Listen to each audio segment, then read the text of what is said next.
and welcome to this joint event by AerOx and Warwick Aerospace. Today we'll be talking to Mr. Stephen Eisele.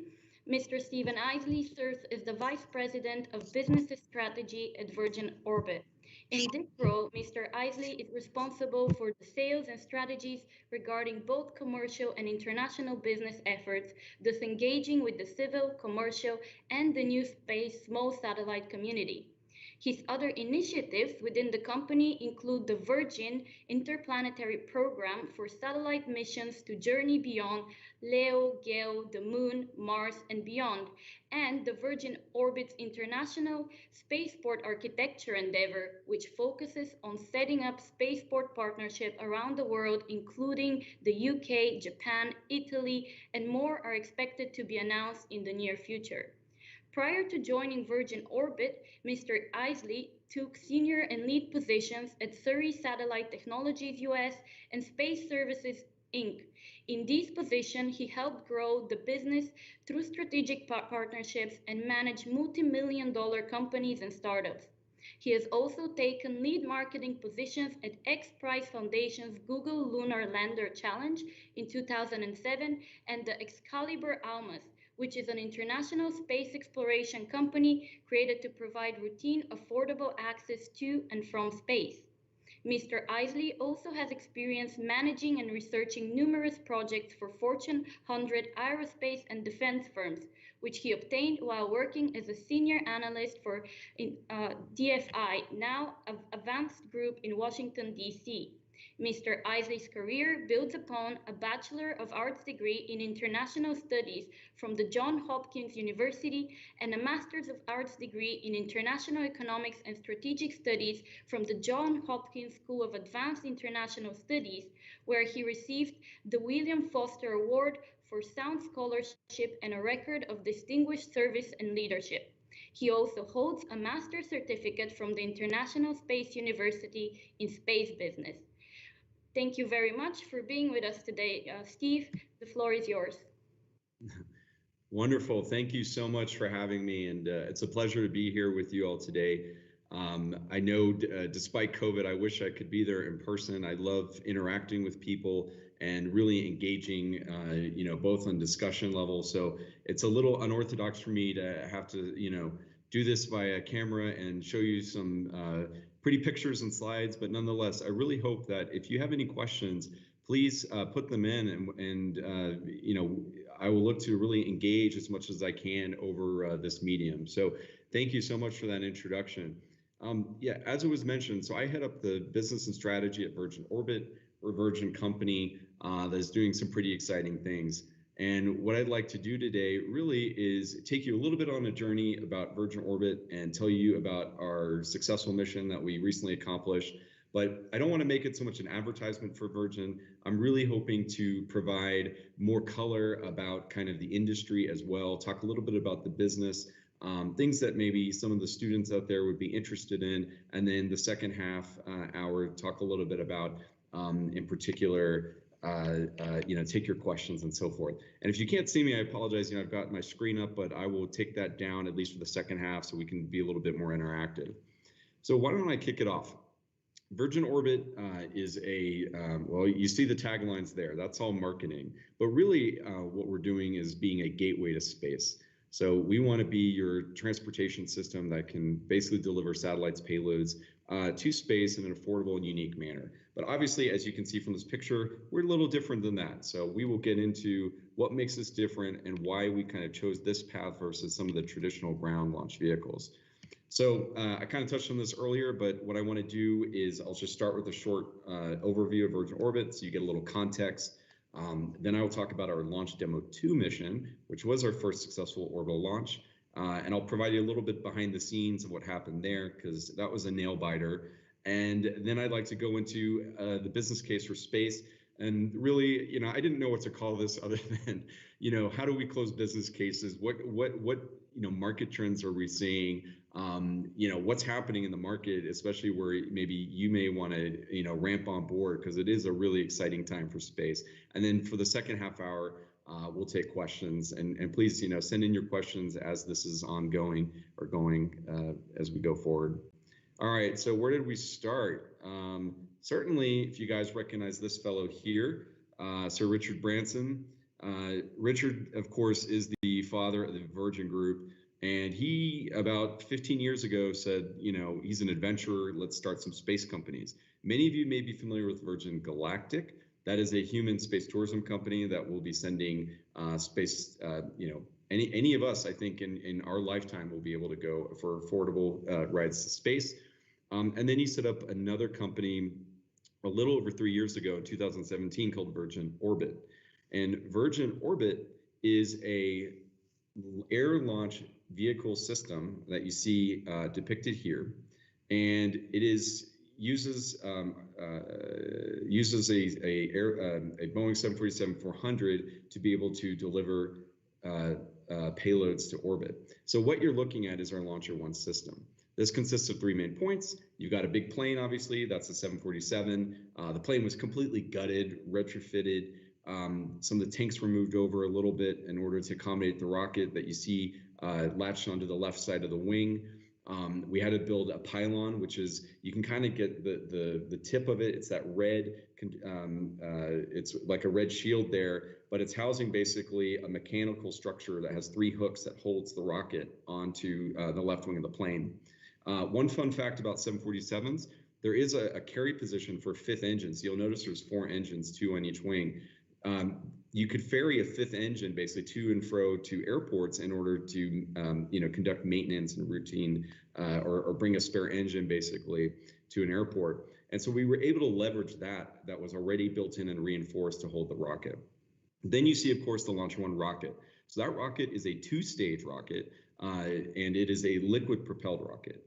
2 stages means that it basically has 2 engines on it, and in this case, it is a liquid oxygen kerosene, which is a pretty commonly understood mixture of rocket propellant that propels the satellites to space. You'll notice at the tip, you see the fairing. It's kind of that the thing that looks a little bit like a cone, I guess, and that houses the satellites themselves. And we'll show you a few pictures of how that works. And basically, what are we trying to do? We are trying to revolutionize the small satellite market. As you may know, small satellites are becoming much more common. Why? Because they are higher performing satellites and they're a lot cheaper. And they're cheaper mainly because they're smaller, but you also, of course, have much more advanced avionics, computer flight software, and so forth that have really taken leaps and bounds over the last 10 years, meaning that these small satellites that used to be sometimes as big as school buses, or I should say satellites as large as school buses, you can do the same performance in something that is now the size basically of a shoebox or a little larger. So it is really an incredible trend that we're seeing that has really accelerated over the last 10 years, that is driving this revolution. And these and many space companies are popping up all over, including, of course, in the US and in the UK, Asia, and really any university and practically country can have their own satellite program now. So that's pretty exciting. So the other advantage, you say, okay, why air launch? Why are you guys doing this funny thing off a plane? Why not just stick to traditional ground launch? And the reason is it provides you really unfettered flexibility. So a traditional ground launch vehicle that you're all familiar seeing requires a launch pad. It requires a lot of infrastructure around it, and that infrastructure is fixed. So you know, it takes a lot of preparation. It's a lot of cost, and you have to set up the rocket. And there's a lot of what they call range control. And I won't get into too many details, but suffice it to say that there is just a lot that goes behind supporting a ground launch vehicle, especially, you know, as it's you know, getting the setup and delivering it and then being able to turn that around quickly. It takes a lot of time.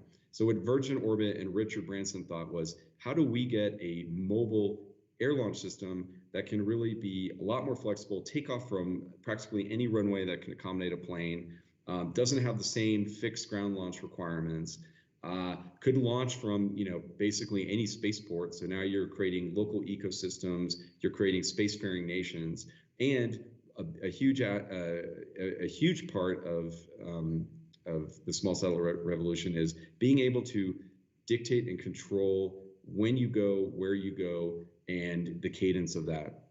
So what do I mean by that? The first point there you say is reach any orbit. Satellites have, you don't just plop them up into any orbit. There are some more commonly used orbits like sun-synchronous orbit. That gets you just those are a lot of the Earth observation satellites that get you a very clean optical view to take pictures and videos and so forth of the Earth.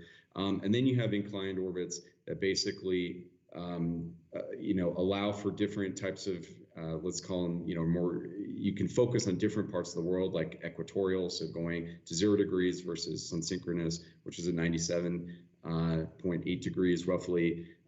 It just gets you different types of coverage and allows you to provide more services to different parts of the world.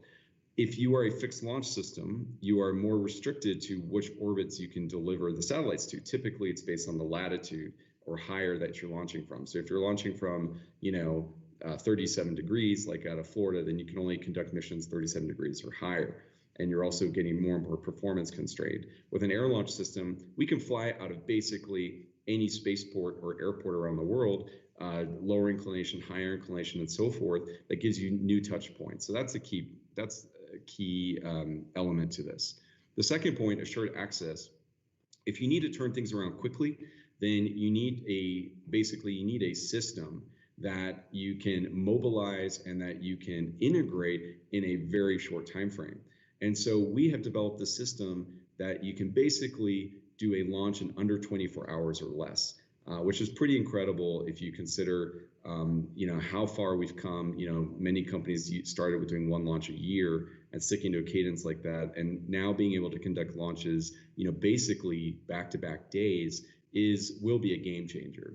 And so the way we can do that is, one, with an airplane, you bring out the airplane, you have the equipment together, that it's all mobilized. So again, no fixed infrastructure. You can mobile things pretty quickly. You can have a rocket stored on site, or at least the fairing with the encapsulated payloads, meaning the satellites that are in the fairing, ready to go. And so by creating kind of like this level of heightened mission readiness, you can really basically guarantee that a satellite that needs to go up to a specific orbit and a specific time frame will get there as quickly as possible, and you don't have to queue up, you don't have to wait in a long line in order to get there.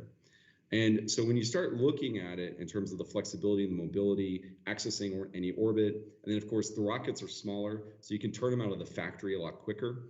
So the build and the materials are less, and you're really able to kind of get into a cadence where our goal is to put out over 20 rockets a year, but certainly we can build faster depending on market needs. So you're going to see an acceleration of development.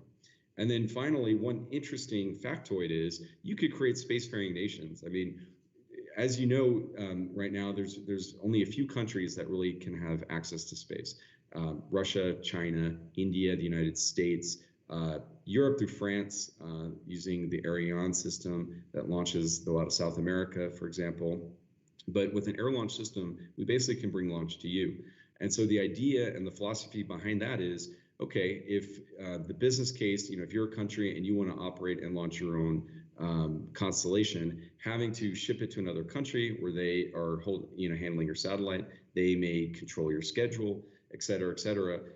You can really kind of change the game and really flip the business case on its head by saying, we're going to bring the launch opportunity to you. Now, admittingly, it's not that simple. You still have to have a spaceport with the appropriate regulations in place and licenses. So it's not that like we can go to any commercial airport and set this up, but we are starting the process to where we are, building up regional spaceports and capabilities that will enable us to not only spur local ecosystems, because I'm a firm believer if you have launch in your backyard, you're more likely to create jobs and businesses around that launch service, since it's basically the requirements to fulfill that logistics cycle. But alternatively, it can create some really cool constructs and things that you can do by leveraging multiple spaceports, and I'll get into that in a minute. But the final thing I'll just say, and I touched a lot about this, is like, how are we differentiated as air launch?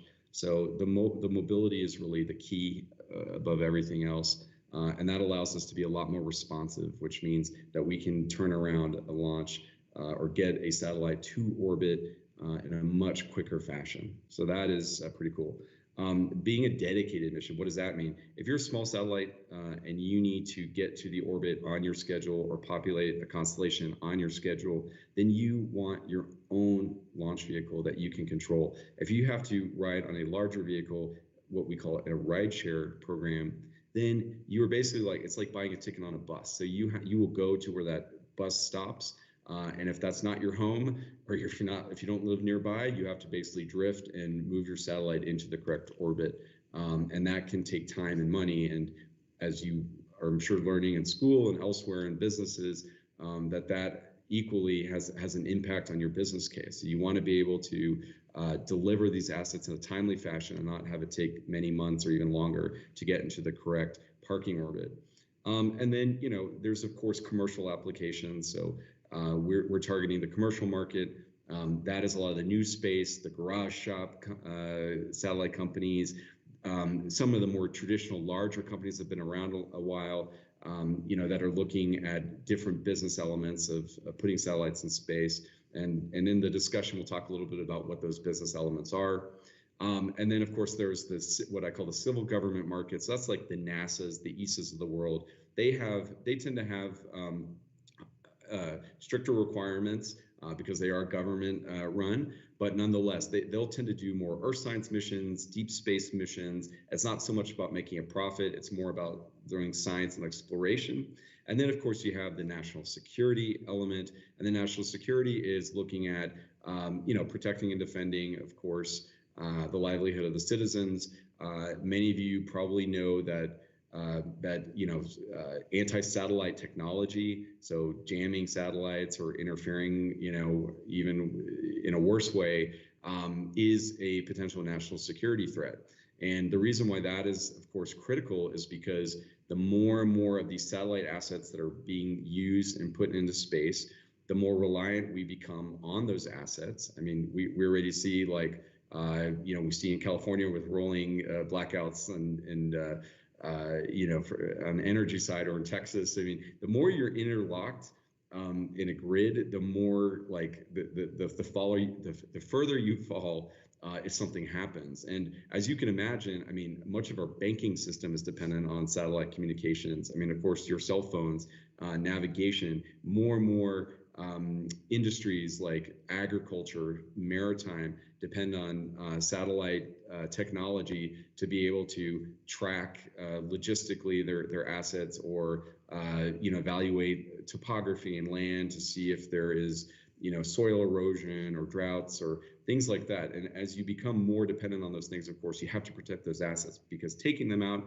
could actually crush an entire industry or your own livelihood. So I don't think I'm overstating this at all. And that's really when I think of national security space, I think of the ability to replace and replenish assets quickly, gap fill when you have an anomaly or something bad happens because of a bad actor, and to be able to then, really just back that up almost, as quickly as possible with minimal impact to society.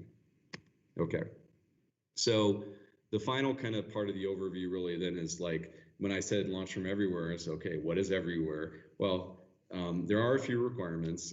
So the top picture you're looking at, you can actually see our entire footprint. So remember I talked about the mobility, and by the way, we are reusable. I always get that question. We're reusable because our first stage is the plane. I mean, we do actually get payload performance and increased performance by flying to 30,000 feet, and I'll go a little bit into our nominal operations in a minute. But nonetheless, okay, it doesn't get to space, but nonetheless, it is our stage 1, or stage 0, we like to call it. And then below that, you see the entire footprint. So those are 7 trailers essentially that support the operations. You've got fuel trailers, you've got a generator, you've got a mobile clean room, which I'll show you a picture in a minute, that will ferry the fairing and satellites from our headquarters in California to the launch site, and so on. So it's a relatively small footprint. It actually kind of looks like you're just operating an airplane. And of course, then it's on a runway. So the brief summary of what do you need to have Virgin Orbit launch from, your airport is you need a long enough runway to accommodate a 747. So that's roughly about 9,000 to 10,000 feet, so up to 3,000 meters, somewhere between 2,500 and 3,000 meters. You need a license. I mean, you need the government needs to allow it. It is, after all, rocket technology, so you have to get a license. And of course, that's not simple, but the more you show it, the more you get there. And then you have to have a system where you can transport those trailers to and fro. And the ones you're looking at are version 1.0. You can imagine much more efficient trailers that eventually we could actually probably fly them in the fuselage in the body of the plane and transport them back and forth to different sites. So that's an option. The flags below that you see indicate where we currently have spaceports. So in the US, you'll notice 3 flags. We have one in California, and that's kind of our hub where we are based in Los Angeles. There's one in Florida, and that is kind of sharing with the same area where Kennedy Space Center is and where the shuttle used to launch from and where SpaceX launches from. And then you'll notice one kind of off by Japan in the middle of the Pacific. That's Guam. So that's the US territory of Guam. That is a partnership with the US Air Force Base, which allows us to basically partner with national security groups in order to conduct missions together.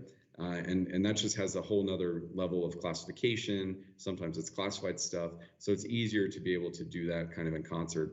And then you'll notice the UK flag. So we have partnered with Spaceport Cornwall in the UK, and we're really pleased to note that we are looking at bringing our first launch to the UK in 2022. So roughly a year from now, we're going to do our first launch out of Cornwall. And that, I'm excited because that should open regional access to the UK. I think many of you know the UK has an amazing small satellite community and new space industrial base. You guys probably have the most, other than US, of small sat companies that are out there and supporting, data analytics companies, software companies. It's not just about building satellites, it's also the ground stations and all the other things. So there's so many industries that you can get into. And so that's exciting. And you want to see that ecosystem build. And if those companies can just basically in their backyard launch what they're developing, then you really could see this awesome cycle happen where you're really building up a capability in-house and you're not always running off to the US or another country to go do it. Japan is another key one, so we're working with the Japanese there. And Oita Spaceport in Italy is an interesting one because that is actually a Virgin Galactic spaceport site that our sister company developed. And however, all the requirements that we have are similar to theirs. So if they can launch from there, we can launch from there. And we have also engaged. And I will say, you'll notice you won't see any flags in South America, Africa, or Australia, but I will say we're talking to people in all those regions because we do believe that you want to open up the space for everyone. And I think that a first step to doing that is by giving them the tools, the gateway to space in order to accomplish those goals. And so we're already seeing in South America, for example, so many startup companies that are getting going, a lot of universities that are building CubeSats, and having a regional spaceport hub in partnership with them and in other parts of the region, we're seeing just build the excitement. And also it allows these governments to invest in that community rather than invest in launch, which is the most expensive part. I never quite get when the governments try to help fund a new space launch company in the sense that they usually put a little bit of money down to kind of spur the interest, but it's never enough. So I mean, you really do need a real government program or some kind of public-private partnership with commercial or go all commercial. So anyway, that's the launch from everywhere.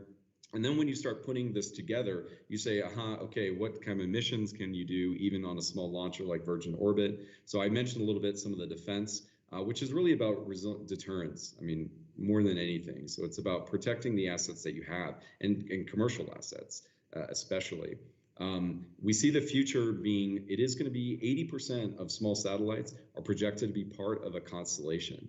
And for the students out there, if you think about why, the constellations in low Earth orbit give you that continuous coverage. Like if you just have one satellite that is, orbiting the Earth, of course you don't get it's always moving. So the coverage you're getting is sporadic.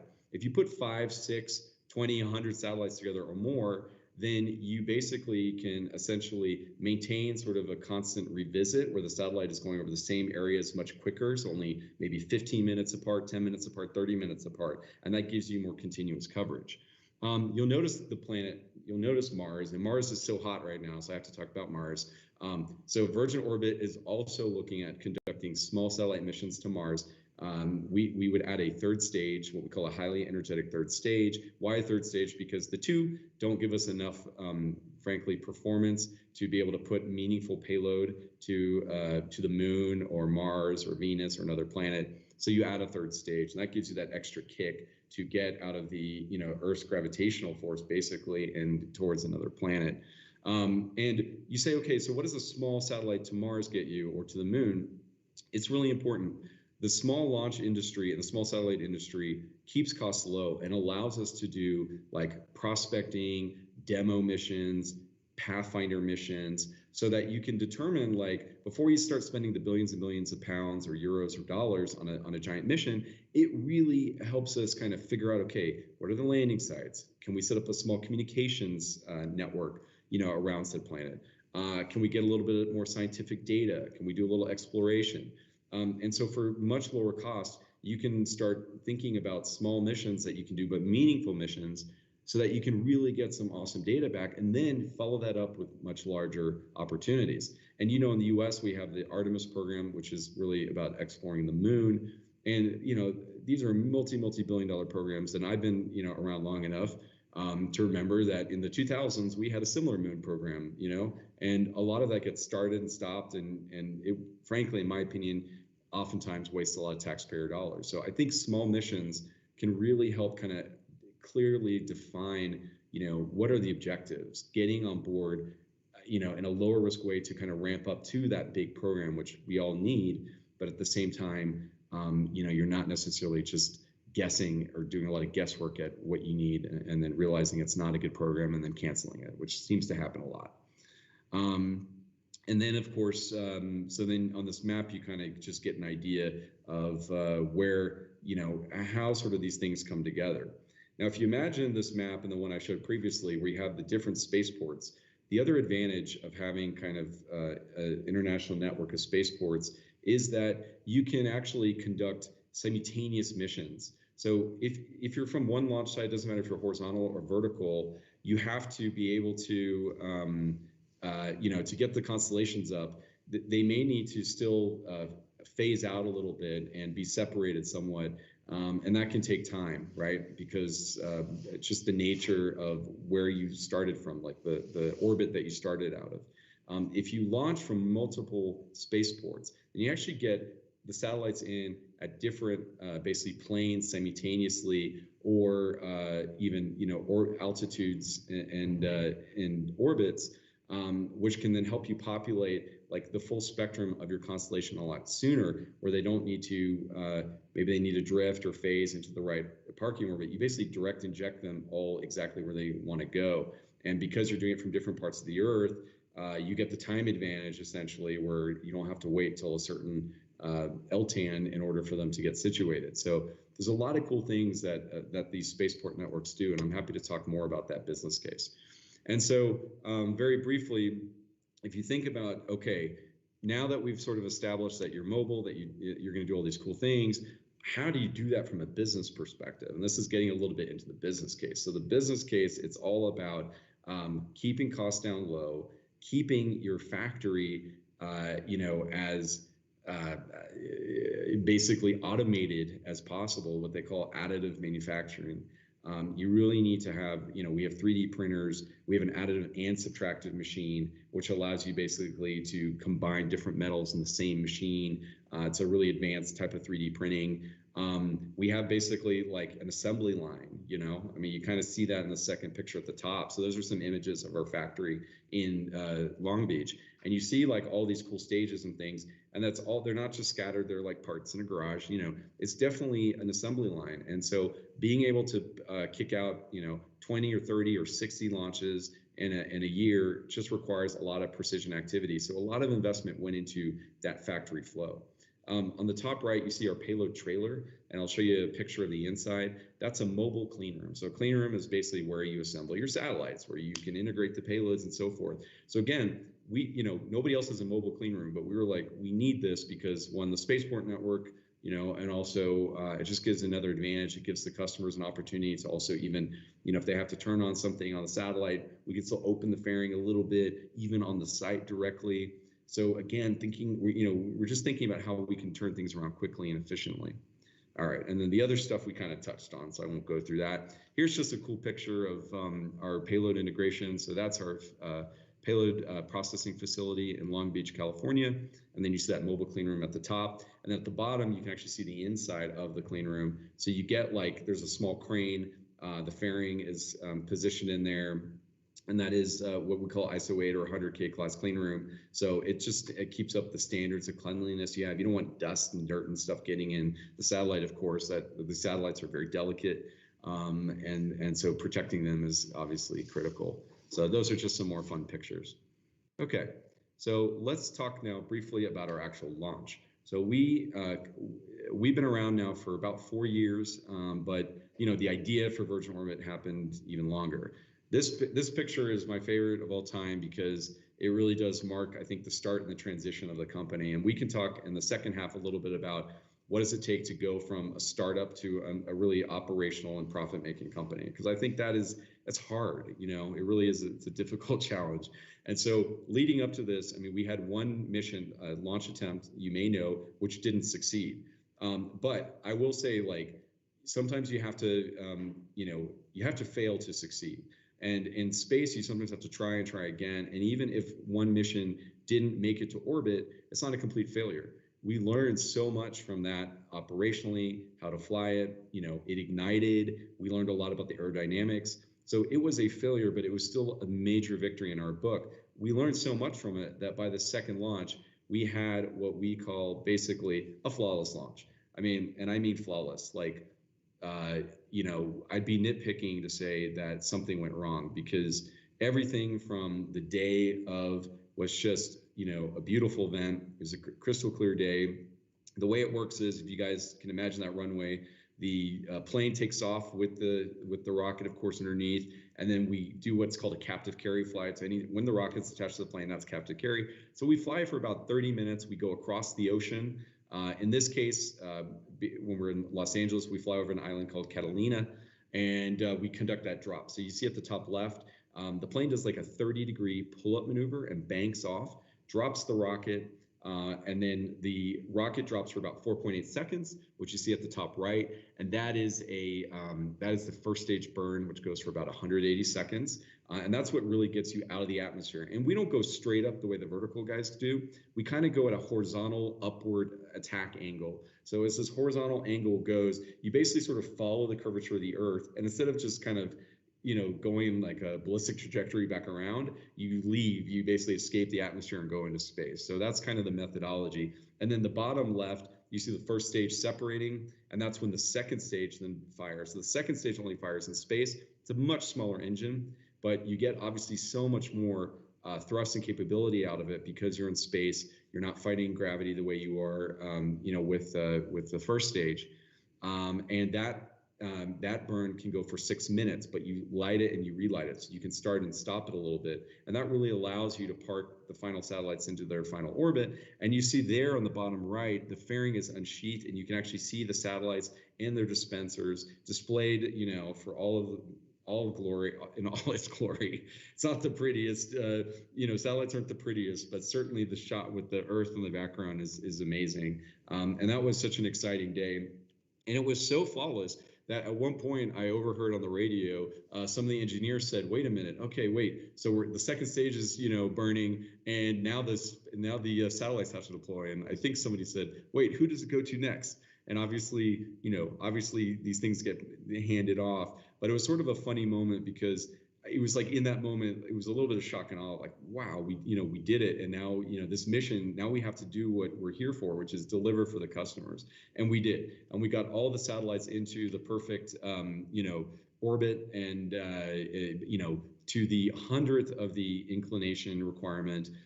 It was really like such an awesome, amazing success. And so in that mission, we flew 10 satellites from NASA, and we got them, as I said, in the right orbit, in the right insertion, which, I'll say it's kind of rare, to do it on one of your first few flights. So that is pretty cool that we have a fully flight proofing program. And then the front, so the guy popping the champagne, that's Dan Hart, our CEO.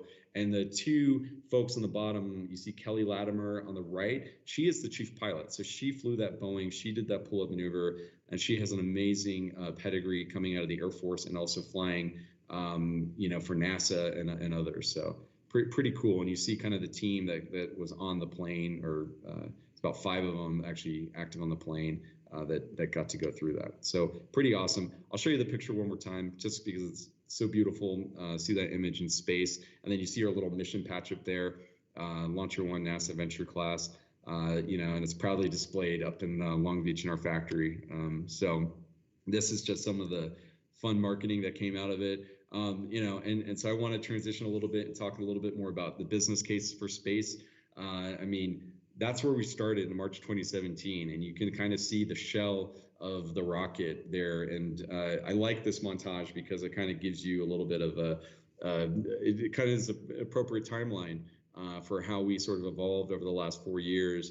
And then in 2018, we did we made it operations, and sort of really the plane was fully assembled and doing a bunch of test runs. So that captive carry flight you saw, or for those who haven't seen it, I urge you to check it out on YouTube and go check out the actual flight video itself.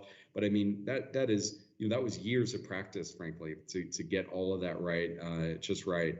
And then in July 2019, we did our first drop test. So again, sometimes you just have to do the little things incrementally to get into place, and that paid off. And we were supposed to launch in 2020, but COVID. Well, we did our first launch. That wasn't successful, but like I said, nonetheless, still a major win.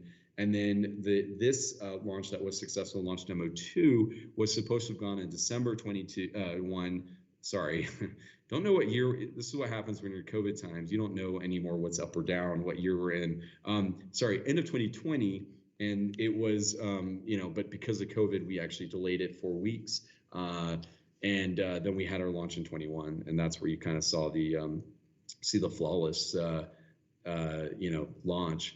Next up, we've got next rockets going in two months basically from now. Actually, maybe even a little sooner. And there's a snapshot of it from last month already in flow. So those will be integrated. We are flying a Space Force satellite, as well as the first Dutch defense satellite from the Royal Netherlands Air Force. And we're also flying a few commercial satellites from a Polish company called Sat Revolution. So you've got Dutch, Polish, US, and a few others. So a very international launch that we have coming up next.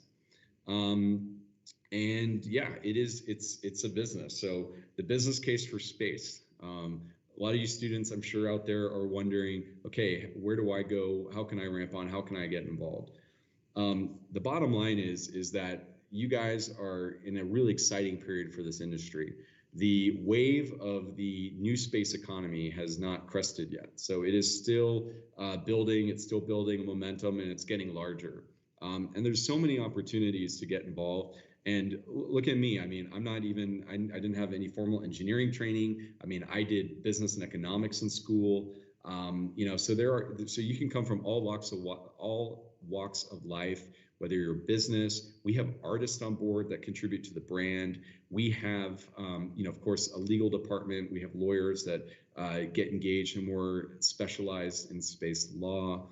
We have, of course, a plethora of engineers, systems engineers, avionics engineers, flight engineers. We have pilots, as you see. So the space industry is actually a really diverse industry. We're looking for people with all types of backgrounds and knowledge. And so, just because you're an art major or an English major does not mean that there's not a role for you in this industry. In fact, we need you. We need these people because it's becoming a really creative market.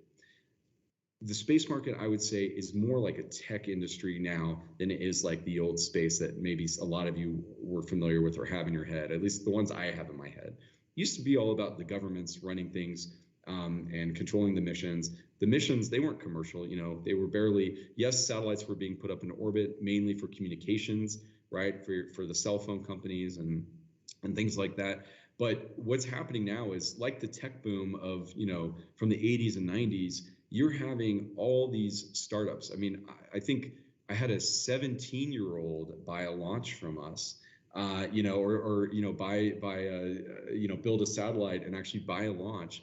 And he was a senior or, last year in high school. And I mean, that just blows my mind to think how far we've come from requiring billions of dollars to, a teenager or a university student or a hobbyist out there can now, effectively build a small satellite or a payload that goes on a satellite, like an instrument, a small radio, software-defined radio. I mean, you can build these in your garage and you can actually be part of the space race. So the space race, as I mentioned, I mean, the money, frankly, is probably in the constellations and the downstream market.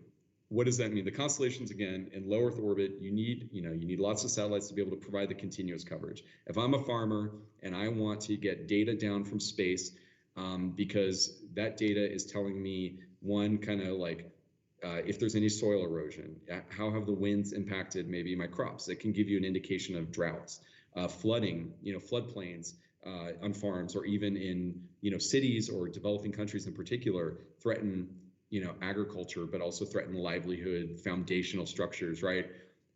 These farmers, these people that require flood monitoring or agriculture monitoring, they don't really care about space, right? I mean, it's not to them about, oh, I have a satellite or I need a satellite. If they could get the technology from ground sensors or air sensors or drones or satellite, it doesn't really matter. They just want the data. So they need that API. They need that, they need that app, basically that killer app on their cell phone that basically says, this part of your land is the most fertile, go crop, go plant there. Government in, Central America, you've got, flood issues and infrastructure crumbling in a certain area. Reinforce that section. Don't guess, don't spend all your money in one area. Focus it, get a lot more targeted. And of course, what satellites do is the future is they will interact with all sensors, ground. You guys have heard of IoT, Internet of Things. I mean, you need connectivity that's not going to just happen from ground sensors or air sensors, but the satellites provide that wide swath. They provide just the broader connectivity that you can do with much smaller package than setting up jillions of cell phone towers or ground sensors all over the place in order to get and transfer data. So that's really where that comes into. So with that constellation, then don't think of constellations and the business case for space just about science and exploration. That is a huge part of it. Don't get me wrong, and that is my favorite part of it. But on the commercial side, it's like, okay, there's a problem that needs to be solved. Can a satellite do it? And what we're really seeing more and more is it is more about the downstream. It's about the data. It's about the data analytics. It's about the pixels. And so not only is the hardware important, but more and more of the business and the bigger profit margins, honestly, are going to be on the downstream side. So for those of you, software engineers and or people that have a good app idea, you could always partner with the satellite company to get that data down. You don't have to build the satellites yourself. So you used to kind of do that, or they used to be all turnkey. So there's a lot more horizontal integration going on across markets. I would say the businesses themselves are more vertically integrated, but there's a lot of partnerships forming. So Virgin Orbit, for example, we started as a launch company and we're like, we're just going to launch satellites. All right, well, the reality is the market's catching up, launch is getting more competitive, which I think in general is a good thing because it means there's more access to space. But for us to, looking at new profit areas and new ways to really grow the business, you have to, I think, the more the customers aren't traditional aerospace, as I said, they're you and I, they're farmers, they're ship captains, they're oil and gas explorers. They're people in markets that haven't always taken advantage of space assets. So they want just the simplest solution. And oftentimes that means bundling, right? Providing a turnkey solution. It's like, okay, you want to buy your own satellites or build your own satellites or buy your own data from satellites. We'll take care of that. Let's put a more integrated solution together. And that's where you're seeing things kind of heading more and more. And to many of you smart folks out there listening, I'm sure you're like, well, duh, that's obvious. But I'll tell you what, it wasn't that obvious even 10 years ago. It was really just about everyone did their own, and you had different stovepipes. You had basically, like, you'd have to go get a ground provider. You'd have to go find a satellite manufacturer. You'd have to find the payload. You'd have to go procure your launch. That's a lot of time and money and effort required. Providing more turnkey solutions, that's going to be the way to go. And then when you start having these constellations up, people are also building small satellites to geostationary. Geostationary gives you huge advantages in comms. Like I mentioned, LEO and beyond, going to beyond LEO, like cislunar, Mars, Venus. I mean, you could have a student project that could probably do a Venus exploration probe. This was unheard of even 10 years ago. So the market dynamics are really, really changing. We need all sorts of types from all walks of life. We need lots of creatives. I love my engineers, but they tend to think one step in front of another, a little bit more linearly. And that's where the business minds come in. That's where the creatives come in. It's about being an insurgent. It's about disrupting. Disruption gets used a lot, I think, overused, but it is about being insurgent. So it's about having people, we often talk about consensus building. I'll be honest, if you're doing a new space company, I don't think consensus building actually is where you always want to end up, because you need a little bit of that insurgent mentality. You need to be able to figure out how you drive the cost down as much as possible, and at the same time innovating, and that takes risks. Consensus building sometimes is the opposite of risk taking. And that is, of course, very important when it comes to building out and executing the company, maintaining profits, but it adds complexity. So there's just so many things to think about when approaching a business in space. And ultimately, I want to wish you guys all the best of luck. I think it's an awesome industry. I highly encourage you to look into it.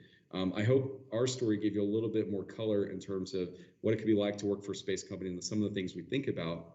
But remember, we started with a rocket. And now we're, going to Mars, and we're, doing all sorts of fun things, bring regional spaceports to the world. And, that wasn't part of the original business plan. Business plans are living documents. You have to update them constantly. You have to reflect what the market is. And then, you got to find what is your anchor product, and, focus. I think Tim Cook, when he took over for Steve Jobs, said, what's the main thing you learned from Jobs? And he said, focus. Really focus on, and don't get too distracted by everything else. All right, so I think I'll stop there and open it up to questions. Thank you very much, Steve. Actually, this was a very interesting talk. Thank you very much. We actually have a question from a student regarding the last things you said, and he would love to know what skills are not taught that you would like to see students bring to Virgin Atlantic. What skills are not taught that we'd like to see students bring to Virgin? Yeah. Okay, so yeah, it's funny because when it's so engineering focused, which they are. I mean, obviously the majority of our employees are engineers. I really do think, like, thinking about honestly, like, computer programming. I know that sounds weird, but thinking about how we can also deliver the solutions to the end customer. I mean, I'm speaking now specifically about Virgin Orbit. Not the space community at large, but having sort of creative minds that are also thinking more about the customer. So how are they using the technology that we're enabling? It used to be we would launch a satellite and it ended there. We did our job.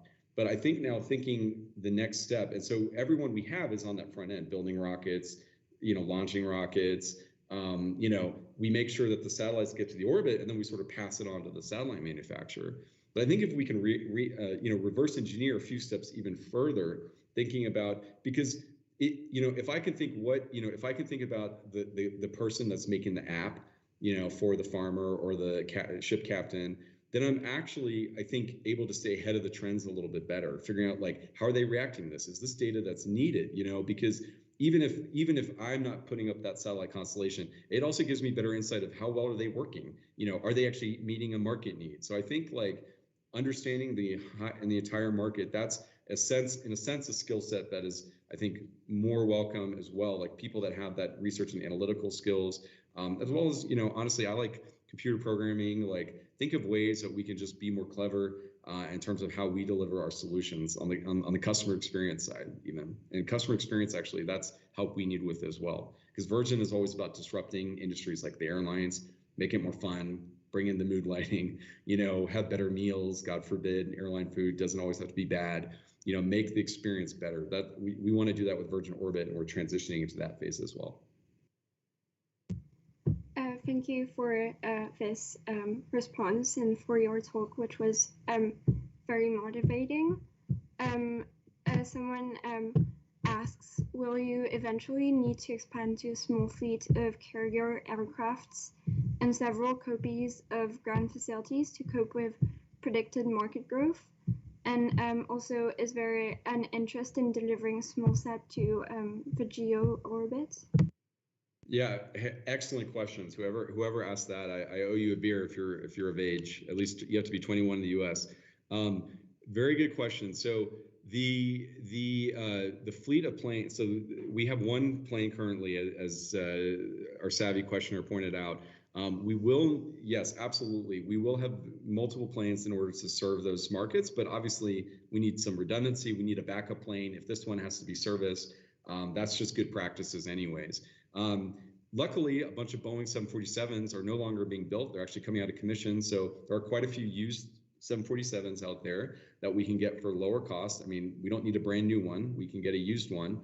And so that is certainly part of it. The ground equipment, absolutely. So actually, you bring up a very good point. I'll just mention briefly, as part of the spaceport network, you don't have to have a permanent ground system or permanent plane. We can bring essentially the whole system to you and then take it back if that was one scenario. And that might be a cheaper scenario to get started. The second phase could be to actually own your own ground equipment. It would be better if a spaceport had the ground equipment and having that in place. And then the third option would be a country or a spaceport could own their own fleet. So they could have their own plane, their ground equipment, and even their own personnel basically working it. We would still supply the rockets. It's a little bit like the printer and the ink. We sell you the printer, we provide the ink.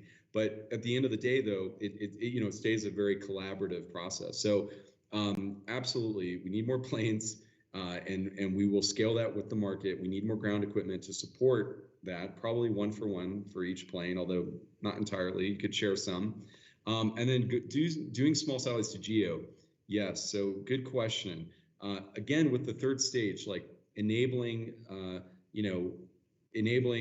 small satellites, in the 100-kilogram range or more to go to the moon or Mars. You can also use that third stage in order to bring small satellites to geostationary.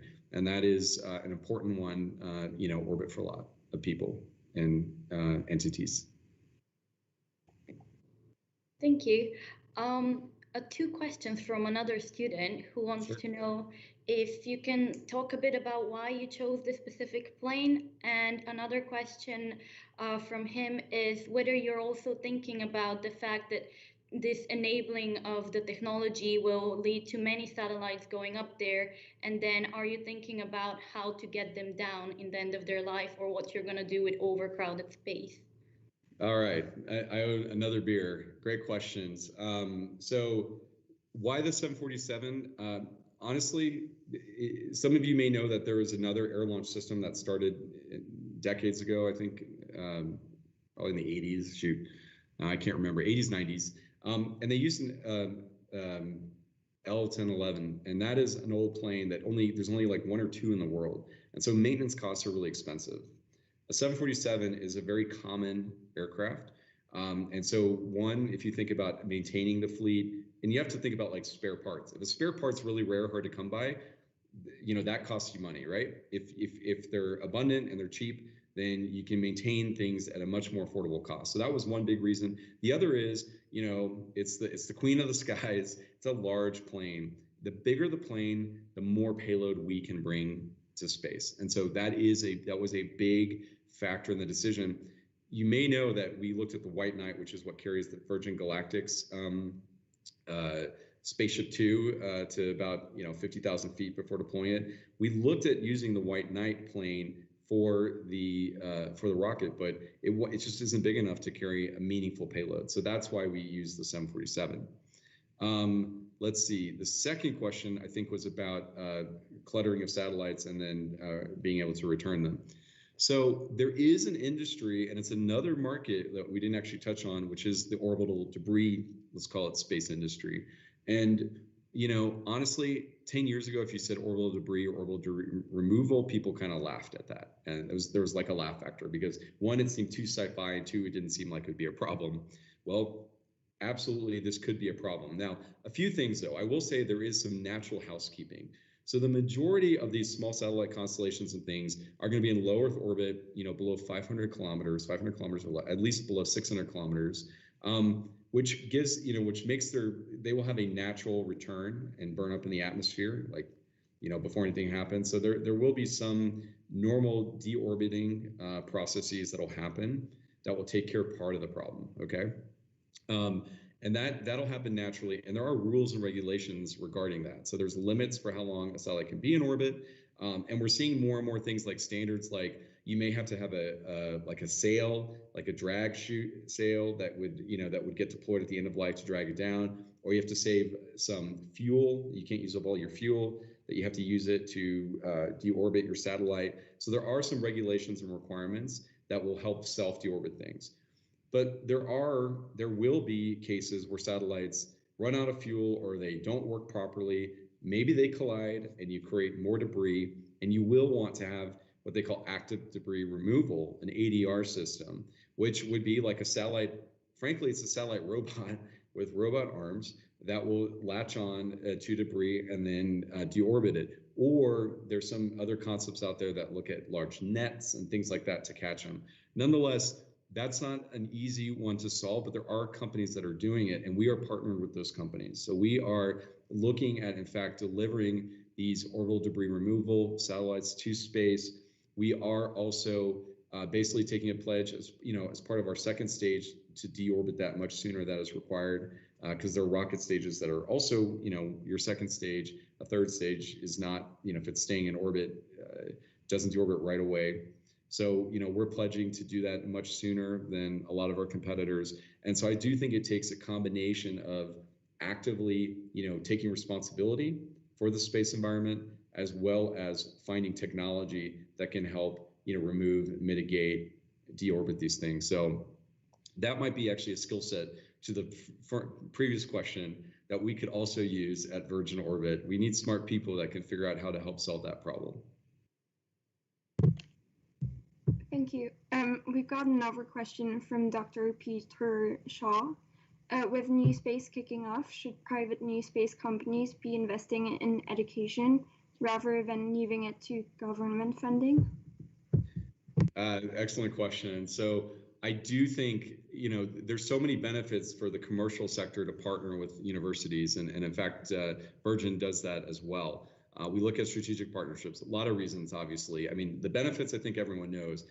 Both sides benefit from learning from one another, getting new ideas and technology that can be proven, collaborating with universities to get hosted payloads or small, relatively low-cost satellites to orbit quicker, so that you can, you're not waiting 4 years or 8 years, and by the time you launch, the original students that built something, never saw their project, their semester project come to fruition. So the first thing I'll say to that question is absolutely, and we want to be more proactive with universities, because that's where the new trends, the new technologies so frequently come out of. As many of you know, small satellites came out of the university system at Surrey. I mean, that was really at University of Surrey down in Guildford, actually started the small satellite revolution. It was students and professors that came out of there, and so many new space companies have spun out of university systems in the US, Europe, Asia, everywhere else. So that's a natural pipeline. We would be stupid not to invest and partner, like providing in-kind launch or so forth, because that's where the future is. Again, to my first point, which is, if I had a little bit more knowledge, I don't want to just be focused on launch. I want to know what the whole ecosystem is doing, because it's giving me market ideas and trends. It's allowing me to stay ahead of the competition or the market a little bit by understanding what's happening downstream. And so that is, huge. Should we be, funding instead of the government? I think both should absolutely continue, because certainly the government can put in more, Commercial operations, you still have to find, you still have to find a way mostly to make it profitable, or for it to be able to be, into a strategic plan that can then be, used, whether it's some IP or technology or something that will benefit the company. I mean, of course, we do a lot of STEM education projects and things like that, but I would argue that's not enough money to really give the universities what they need to do these amazing projects. And that's where I think you'll have government backing that will really help. But we can execute. They can back your research, but when you're ready to take that widget, that payload, that satellite to space, that's where we can step in and really enable it a much quicker and cost-effective, or through a partnership method. Thank you very much. Unfortunately, I think we've run out of time for today, but thank you for this very interesting talk and sharing with us your views and answering our questions. Thank you very much for being with us today, Steve. Thank you. And feel free, if you want to circulate my email, if anyone has a follow-up question or has questions about the market or the job market, I'm happy to field any email requests. Thank you. Thank you. Absolutely. Thank you, everyone.